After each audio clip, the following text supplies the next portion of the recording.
श्री कृष्ण का वृंदावन धाम 8 रहस्य या चमत्कार। जानिए अनोखी बातें। ब्रजमंडल में मथुरा, गोकुल, नंदगांव, वृंदावन, बरसाना, गोवर्धन आदि क्षेत्र आते हैं। मथुरा जहाँ श्री कृष्ण की जन्म भूमि है, वहीं गोकुल उनकी बाल लीला की भूमि है। श्री कृष्ण जब थोड़े बड़े हुए तो वृंदावन उनका प्रमुख लीला स्थल बन गया। उन्होंने यहाँ रास रचा और दुनिया को प्रेम का पाठ पढ़ाया। बरसाना श्री राधा की जन्मभूमि है और उनका परिवार भी वृंदावन में आकर रहने लगा था। वृंदावन धाम के 8 चमत्कार या रहस्य। नंबर 1, रंगमहल। वृंदावन में रंगमहल है। प्रतिदिन मंदिर के अंदर स्थित रंगमहल में कृष्ण राधा का पलंग लगा दिया जाता है और पूरा रंगमहल सजा दिया जाता है तथा राधा जी का श्रृंगार सामान रखकर मंदिर के दरवाजे बंद कर दिए जाते हैं। जब प्रातः दरवाजे खुलते हैं तो सारा सामान अस्त व्यस्त मिलता है।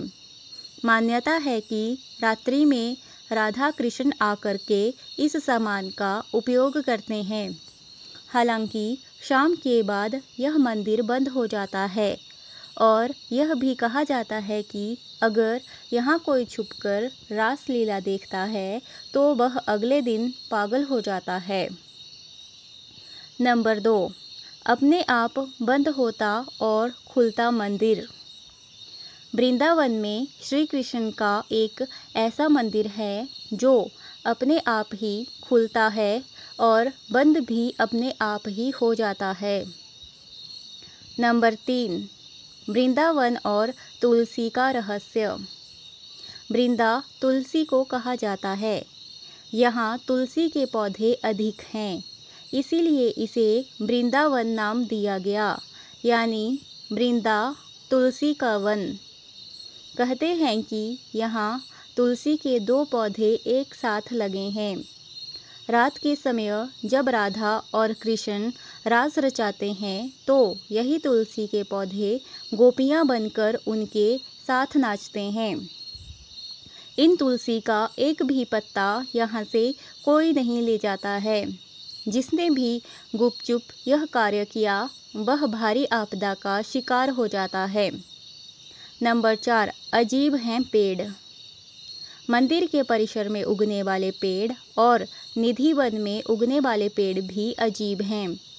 यहाँ के पेड़ की शाखाएं नीचे की ओर बढ़ती हैं। जहाँ आमतौर पर पेड़ ऊपर की तरफ बढ़ते हैं, वहीं निधि वन में मौजूद पेड़ों की ऊंचाई बेहद कम है और इनकी शाखाएं इसकी जड़ों की ओर बढ़ती है।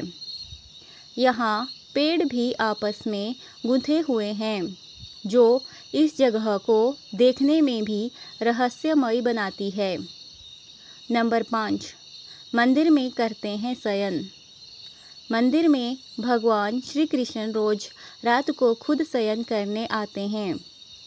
उनके सोने के लिए मंदिर के पुजारी रोज पलंग लगाते हैं और जिस पर साफ सुथरी गद्दी एवं बिस्तर के ऊपर चादर बिछाते हैं।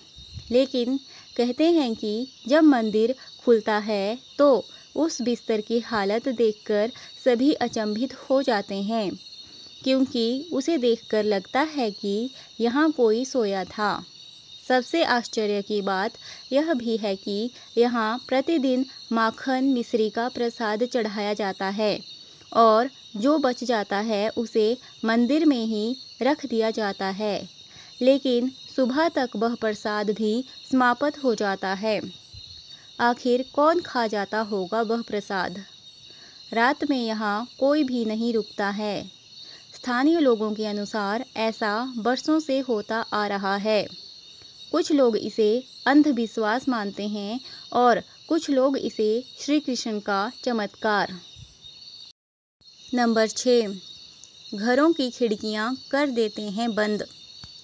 यहाँ के आसपास के अधिकतर घरों में खिड़कियाँ नहीं हैं और जिनके घरों में खिड़कियाँ हैं वे शाम की आरती के बाद खिड़कियाँ इस डर से बंद कर देते हैं कि कोई मंदिर की दिशा में देखे नहीं। अन्यथा वह अंधा हो जाएगा। नंबर 7, निधिवन। कहते हैं कि आज भी समय समय पर प्रभु वृंदावन के निधिवन और मधुवन में रास भी करते हैं।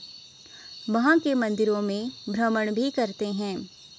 कहते हैं कि श्री कृष्ण वृंदावन के निधिवन में रासलीला करने आते हैं और उनके साथ श्री राधा सहित उनकी अष्ट सखियाँ भी आती हैं।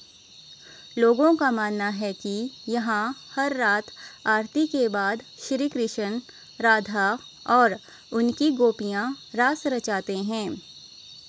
आसपास रहने वाले कई लोगों का कहना है कि उन्हें कई बार घुंघरुओं की आवाज़ सुनाई देती है, लेकिन कोई इस रासलीला को अपनी आँखों से देखने की हिम्मत नहीं रखता, और देख ले तो फिर दुनिया में कुछ और देखने समझने के लायक नहीं रहता, यानी अंधा हो जाता है।